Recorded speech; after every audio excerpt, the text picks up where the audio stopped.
교육감 1교육부의 정책과 비전에 대한 질의응답 시간을 갖도록 하겠습니다. 질의하실 분들은 손을 들어주시기 바랍니다.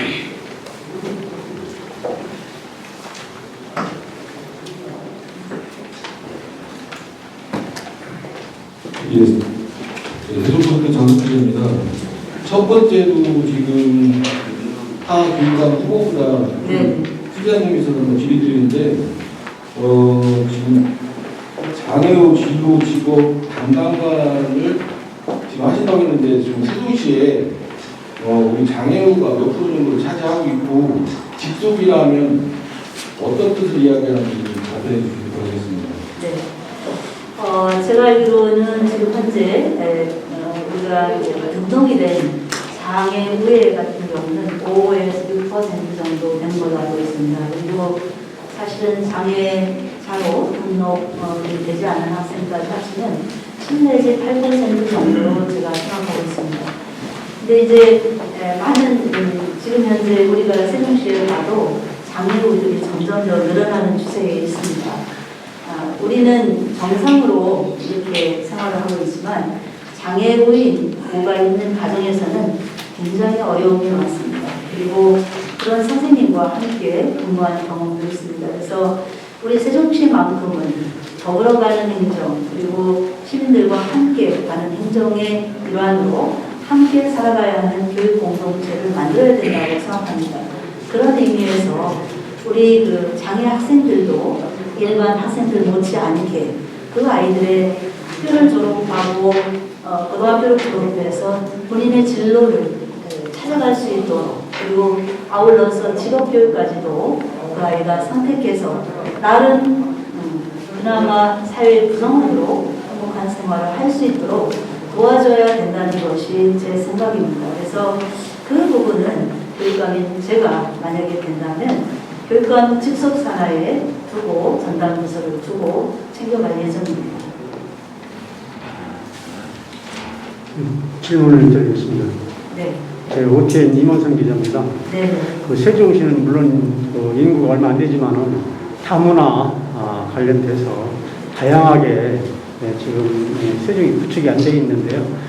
타도시에 벤치 마케팅을 하셨고 다문화 가정 활성화 측면으로 대안이 있으시면 이게 간단히 부탁드립니다. 네. 그 또한 굉장히 중요한 기자분께서 말씀해 주셨는데요. 우리의 시민이고 우리 국가의 국민입니다. 아울러서 세심하게 정책 수립해서 함께 가도록 하겠습니다. 이준수 24인데요. 여기 오늘 어쨌든 첫 정책 비전 발표회의 내용들을 전반적으로 이제 담아내셨는데 네. 여기 내용을 보면 이제 민선 3대 최빈 교육감 체제에서 계승하고자 하는 과제들도 있고 그다음에 반드시 바꾸고 싶은 과제들도 담겨 있는데 앞으로 이제 공약 발표에서 구체적인 것들은 발표하실 거고 네. 오늘 그 3대에서 계승하고 싶은 발전시키고 싶은 과제 한 가지 그리고 민선 4대에서 가장 먼저 바꾸고 싶은 최우선 과제 한 가지에 대한 답변을 부탁드리고요. 그래서 오늘 해가지고 이제 매주 이제 공약 발표를 하실 예정이실 텐데 뭐 아주 구체적인 내용은 없지만 매주 어떤 흐름으로 뭐 예를 들어서 뭐 학생 인권 그다음에 학력 신장 이런 주제들이 있을 텐데 큰 틀의 주제를 어떤 흐름으로 가져가실지만 간단하게 말씀을 드리겠습니다. 예, 제가 그 출마 선언문에서 말씀드린 것처럼 최규진 현 교육감님께서 우리가 이제 개청 10년이 되는 해인데 그 10년 동안 많은 인구들이 유입이 되었잖아요. 그런데 처음에 개청 초기에 우리가 시작할 때 전부 12명으로 시작을 했다 하더라고요. 그런데 우리가 157개의 학교가 생기면서 아주 많은 학생 수가 유입이 되고 학교가 지어지고 실로 우리 지금 현 교육감님께서도 많은 큰 역할을 해오셨습니다. 특히나 그 민주적인 학교 운영 그리고 우리 학생들의 의사소통을 좀 자율적으로 하는 어떤 소통 분위기 이런 부분에 있어서는 굉장히 큰 역할을 해오셨다고 보고요. 그런 민주적인 학교 경영, 민주적인 교육 주체와 소통하는 부분 이런 부분은 앞으로도 계속해서 개선해 나갈 것이고요. 다만 제가 교육감이 된다면 제가 하고 싶은 것은 이제는 우리가 이제 혁신이라고 하는 부분에 어떻게 보면 아까도 얘기했지만 이제 혁신의 주체가 혁신의 대상이 되는 그런 어떤 부분들이 상당히 또 있다라고 느껴집니다. 그런 부분들을 넘어서 이제는 세종교육이 전 세계의 글로벌 교육 또 표준이 되도록 하기 위해서는 미래교육으로 성큼 나아가야 한다고 생각합니다. 그래서 제가 혹시나 취임하게 된다면 세종교육은 혁신을 넘어선 미래교육으로 방향을 바꿔서 열심히 매진하게 될 것입니다. 그리고 저의 정책 발표는 제가 제일 먼저 말씀드릴 것이 책임교육. 왜냐하면 코로나19로 인해서 사실 2년 동안 너무나 우리 아이들은 힘들었습니다. 그래서 여러 가지 공교육에 대한 회복 그런 부분에 책임교육 부분으로 먼저 말씀드릴 거고요. 그 다음에 이어서는 책임교육 뒤에 이어진 미래교육 방향에 대해서 말씀을 드릴 겁니다. 그리고 이제 세 번째는 함께하는 우리 학생들의 공감교육 부분에 대해서 말씀드릴 거고요. 그 다음에 네 번째로는 함께하는 시민소통교육 이런 순으로 말씀드리게 될 것입니다.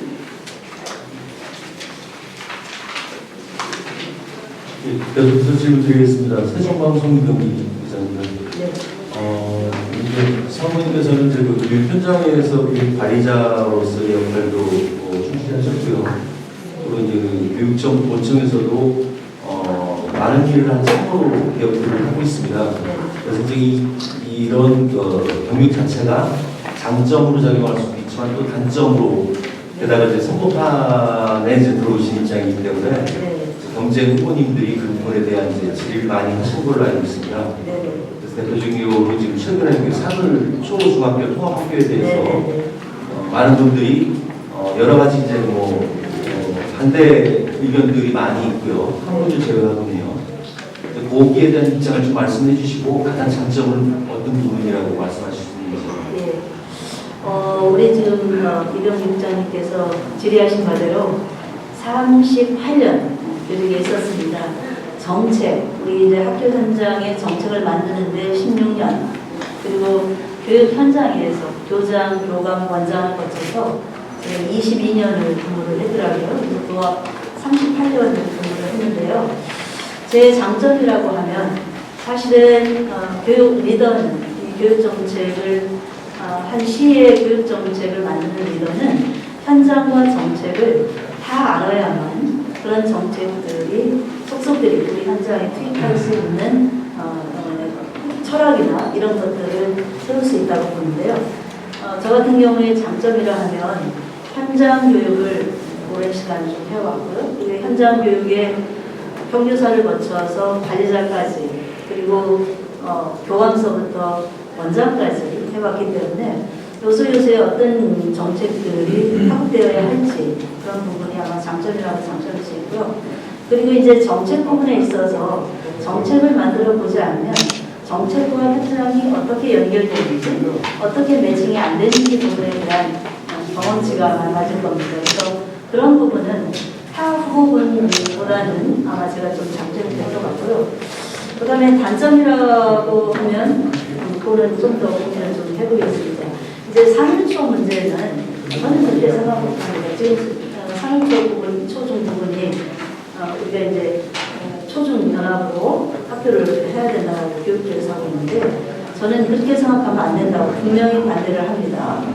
왜냐하면 세종은 계속해서 인구가 유입이 되고 있고 그리고 학생 수가 늘어나고 있고 원래 행정소의 원칙대로 초등학교가 중학교가 명실공히 서서 학생들이 완전하게 제대로 된 수업을 받을 수 있도록 교육 환경을 해주는 것이 필요하다고 생각합니다. 저는 계속해서 완전한 학교 구성을 위해서 노력할 것입니다. 질문 드리겠습니다. 네. 어디 계시죠? 예. 지금 세종교육을 된다고 보면 참교육과 필교육이라고 하는 게 여기 지금 오늘 선언문에서 이게 나오는 말인데 올려서 안 되는데 무슨 소리인지. 여보세요? 네네. 올리는 것 같아요.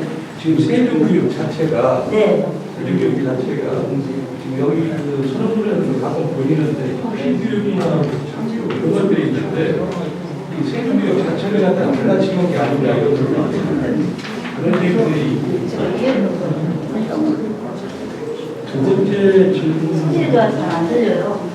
너무 없이 마이크를 안 들려요. 두 번째 질문은요. 네, 첫 번째 질문 보시죠. 그 혁신교육과 창의교육이 세대를 갈라치기 경계가 좀 넓히는데 네. 이거를 갖다가 그 창의교육과 혁신교육 무엇인지 네. 그것도 설명을 하나 네. 해주시고요. 두 네. 번째는 네. 아까 말씀하셨는데 이제 교사들이 업무량이 많아가지고 네. 아이들을 잘 속관시킨다고 그런 표현을 하는데 네. 그럼 타시도에서도 다른 교사들도 다 마찬가지거든요. 네. 근데 그 사람들은 전부 다 애들 유유하고 다 보내고 뭐 이렇게 다 했단 말이에요. 네. 우리 그 세종을 왜 그렇게 못했는지 그걸 좀 얘기를 하면. 네네. 이제 그 혁신교육과 일반 교육에 대한 부분 이제 그런 것 같습니다. 이제 혁신교육과 원래 혁신교육은 혁신교육의 본질은 공교육 회복에 있다고 합니다. 근데 이제 공교육 회복이라고 하면 이 이제 공교육 본질을 위해서 해야 되는데 우리 세종교육 혁신교육의 혁신교육은 공교육 혁신교육의 프레임 겉에 프레임을 갖춰가는데 사실은 주력해서 우리가 공교육에서 가지고 가야 하는 학력 부분을 인성 부분을 저는 많이 놓쳤다고 보고요. 많은 제가 만난 시민들도 그 부분에 대한 우려가 굉장히 많습니다. 그래서 열심히 하려고 혁신교육을 가져왔지만 사실은 외형적으로 프레임에 중시하는 혁신교육을 했다라고 보는 것이 제 생각이고 일반 시민들의 생각입니다. 그러면서 함께 가려고 하였으나 그 과정 중에 아까 그 관리자와 일반 교사들의 갈등 뭐 이런 게 있었다고 했잖아요. 그런 갈등이 있는 게 사실입니다. 그래서 저는 소통하는 교육, 같이 협조하는 교육, 협력하는 교육으로 답을 드리겠고요. 그 다음에 두 번째는 교사들이 그 네, 업무량이 그거, 많아가지고 네, 그거 애들 잘 못 가르친다고 그러는데 네, 또 말씀드리겠습니다. 이게 사회가 복잡해졌잖아요. 복잡해지면서 다양한 형태의 일들이 계속해서 들어오는 건 사실입니다. 그래서 우리 선생님들이 과거에 했던 교육력보다 아주 많은 교육력을 필요로 하고 있습니다. 실제로 가보면 사회가 다양해지면서 복잡해지면서 학생들의 교육 행정이 요구되는 일들이 많은 것이 사실입니다.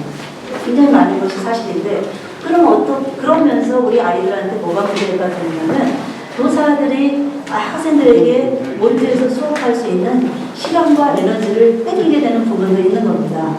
그래서 저는 교사들의 업무 경감을 과감하게 빼내겠다. 그거의 첫 번째가 세종 교육행정 빅데이터 센터를 구축을 해서 가급적이면 빅데이터를 추출해서 내는 것들이 굉장히 많아요. 제가 현장에 가보면 그런 것들은 빅데이터로 추출해서 내면 선생님들이 학교에서 현장 그 사무적인 업무를 하느냐고 시간을 낭비할 이유가 없거든요. 그 부분하고 그리고 이제 제가 이제 세부적으로 나중에 말씀드리겠습니다만 교무 업무 전담 교사를 한 학교에 1명씩 배치하려고 합니다. 그거는 나중에 이제 세부적으로 말씀드릴 건데요. 희망을 받아서 1학교 1교사 그리고 임기는 2년 정도 희망에 한해서 운영하려고 합니다. 그래서 교무행정사가 2명이고 교무전담 교사가 1명, 토탈 3명이 학교 업무를 하게 되고요. 그리고 일반 데이터로 추출할 수 있는 업무는 교육청으로 다 가져올 겁니다. 그러면 일반 선생님들은 교과 수업에 몰두할 수 있게 되죠. 그러면서 그럼 어떻게 할 거냐? 아까 제가 지난번에 말씀드린 것처럼 학교가 바뀌어야 됩니다. 지도자도 바뀌어야 되고 교사도 바뀌어야 된다. 리더도 바뀌어야 된다. 왜냐하면 바뀌어야 그 교육을 해낼 수 있습니다. 그래서 바뀌는 교육으로 아이들의 수업력을 높여가는 교육으로 학력을 잡아보려고 합니다. 나중에 좀 더 자세하게 말씀드리겠습니다. 네. 네, 그냥 할게요. 말씀을 잘하면 되니까. 네, 한 가지 질문 드리겠습니다. 경충일보 김정 기자입니다. 요즘 사교육비 때문에 우리 학부모들의 등골이 휘고 있습니다. 아무래도 공교육 약화 때문이라고 볼 수가 있는데요. 학생들의 실력 참상을 위해서는 무엇보다 공교육이 강화되어야 된다고 봅니다. 그럼 이에 따른 그 대책은 갖고 계신지 설명 부탁드리겠습니다. 네, 그 부분에 있어서 굉장히 안타깝고 죄송스럽기도 합니다. 실제적으로 우리나라의 사교육비가 20조가 넘는다라고 해요. 그리고 세종 같은 경우도 굉장히 많은 액수가 사실은 사교육비로 나가고 있는 게 사실입니다. 그리고 많은 국가에서 학생들에 대한 복지 이런 거를 투여했음에도 불구하고 사실 학부모들이 이 사교육비로 인해서 사실 국가에 대한 고마움을 모른다고 해야 될까요? 이런 어떤 부담감이 굉장히 많고 제가 이번에 많은 분들과 대화하면서 느낀 것이 보기보다 생각보다 또 제가 청에 있었던 것보다 사교육비가 정말 많더라고요. 심각하다. 그래서 저는 그렇게 준비하려고 합니다. 아까 말씀드렸던 것처럼 수업의 질 개선을 하겠습니다.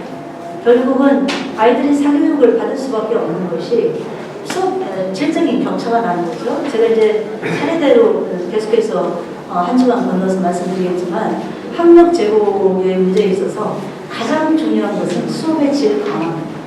그래서 선생님들의 업무를 빼내려고 합니다. 선생님들의 업무를 빼내고 오로지 선생님들은 수업에 불과할 수 있게 수업으로서 학생들의 질 변화를 높여갈 수 있게 만들려고 합니다. 그리고 아까 제가 말씀드렸던 것처럼 국가에서는 기초학력 보장이라고 하고 있지만 저는 한 단계 높였습니다. 기초에서 기본학력까지 책임지겠습니다. 그래서 기본학력으로 가고자 하는 시스템을 수업을 통해서 만들어갈 것이고 그리고 제가 아까 온오프라인 제가 공공 강좌라고 했는데요. 제가 더 배움 카드라고 하는 것을 이게 이제 굉장히 세부적으로 들어가는데 그건 나중에 좀 말씀드리고요. 어쨌든 아이들이 기초에서 수월성 교육까지 다 자유롭게 받을 수 있도록 강좌를 개설하고 그리고 시스템을 만들어 놓고 그건 교육청 중심으로 해서 만들어 갈 겁니다. 그래서 기초가 필요한 아이는 학교에서 기초를 못해서 기초가 필요한 아이는 기초과정, 기본과정서부터 수월성 교육까지 1단계에서 10단계 정도의 온오프라인 강좌를 만들어서 근데 그 강좌의 구성도 전국의 최고의 스타 강사 그리고 스타 교사 우리 세종이 갖고 있는 스타 교사를 중심으로 그렇게 준비해갈 예정입니다. CBS 김한영 기자인데요. 네. 두 가지 정도 좀 교무 업무 전담 교사라는 이 개념이 약간 생소한데 네. 그러니까 이 교사 같은 경우 네. 수업을 하지 않고 네. 교무 업무만 전담을 하는 것인지 네. 네. 그것을 알고 싶고요. 네. 사실상 이 담임이나 이걸 맡게 되면 네. 그 가르치는 업무나 교무 업무랑 이렇게 섞여 있는 경우가 굉장히 많이 있을 텐데 그런 부분도 어떻게 구분을 해서 네. 진행 할 수 있는지 좀 네. 말씀 좀 듣고 싶고요. 네. 그리고 첫 번째 우리 공약 관련해서 교육감 직속 장애우 진로 직업 담당관을 구체화했다고 하셨는데 네. 여기서 장애우라는 단어를 쓰셨는데 제가 알기로는 이 장애우라는 단어는 장애인과 비장애인의 일단 기본적인 차이가 있다는 걸 전제로 해서 쓰는 표현이라 잘못된 표현으로 알고 있는데 이 부분을 좀 확실히 알아보시고 공식적인 문서에 이런 표현은 좀 어울리지 않는 것 같은데 예. 장애인 네. 그것도 좀 확인 좀 하시고 공식적인 문서에서는 이런 걸 사용하지 않도록 좀 주의가 필요할 것 같습니다. 네, 감사합니다. 교무행정 장담 교사 배치 말씀드리겠습니다.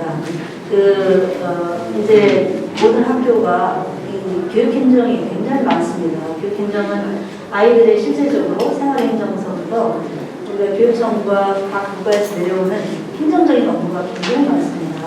근데 이제 그 업무를 선생님이 처리하다 보니까 실제적으로 교수학습에 몰두할 수 있는 시간들이 줄어드는 거죠. 그래서 이 교무행정 전담 교사는 선생님들의 희망을 받을 겁니다. 이게 이제 선생님들도 가르치다 보면 현장에서 정말로 가르치면 쉬고 싶을 때가 있어요. 그럴 때는 행정의 기회를 주는 겁니다. 저희 같은 경우도 교사였다가 전문직이 되면 행정으로 넘어가잖아요. 또 전문직을 했다가 다시 교육 현장으로 넘어갑니다. 그러면 그것이 선생님한테 마이너스냐? 악몽을 높여주죠. 행정과 교육을 두 가지를 알면 훨씬 더 아이들 이해를 하는데 또 교육을 해나가는 것이 훨씬 더 전문적으로 접근해갈 수가 있습니다. 그래서 현장에서 보면 교육하는 일이 어렵고 힘든 경우가 있어요. 그런 경우에 행정으로 돌아서 수명자에 한해서 한 2년 정도 할 수 있게 해드리고요. 그리고 그분이 다시 아이들 가르치는 직업적으로 또 가고 이렇게 해서 순환해서 가면 될 것 같습니다. 그래서 우리가 행정업무사, 행정 지도사라고 그러죠. 행정지도사가 한 학교로 한 2명 정도 배치가 되는데 2명하고 전담교사 1이라고 하면 3인 정도가 충분히 확보할 수 있을 거라고 보고요. 그런데 이런 경우가 있습니다. 이제 생활기록부라든지 학생 생활 쓰는 부분이라든지 이런 거는 담임 선생님이 할 수밖에 없습니다. 왜냐하면 그 부분은 학생의 담임만이 쓸 수 있는 거기 때문에 최소한의 업무만 남겨두게 되는 것입니다. 그리고 이제 장애우라고 하는 것은 실제적으로 제가 장애 교육에 대해서는 전공을 한 적이 없고 해서 잘 모릅니다. 이 부분은 우리가 이제 저 장애 부분에 대해서 더 공부를 많이 하신 분들의 설명을 받아서 제가 공시문서나 이런 데 주의해서 쓰도록 하겠습니다. 감사합니다. 지금. 네, 세종TV의 황대혁 기자입니다. 네. 세종교육의 문제점, 현 문제점, 그 문제점을 어떻게 개선할 것인지 뭐의 문제점이요? 세종교육의 네. 현 교육의 문제점 있다면은 그걸 어떻게 개선할 것인가 그걸 좀 답해 주시죠. 예, 지금까지 제가 말씀드린 것 같은데요. 제 출마사로 대신을 하면 안 될까요? 그 출마사에 사실은 다 나와 있습니다. 그래서 제가 다시 한번 그 출마사 드리고 설명을 드리겠습니다. 지금 많은 분들이 너무 많이 기다리신 것 같아서요. 네, 시간이 지금 너무 많이 흘러서 혹시 더 질의하실 의견이 안 계시면 여기도 좀 마무리를 좀 할까 합니다. 그러면 혹시 더 궁금하신 사항이 있으시다면 저희 사무실이나 뭐 후보님 이메일이나 전화로 연락 주시면 저희가 성실히 답변해서 올리겠습니다. 그럼 이만 질의응답 시간을 마치겠습니다. 감사합니다.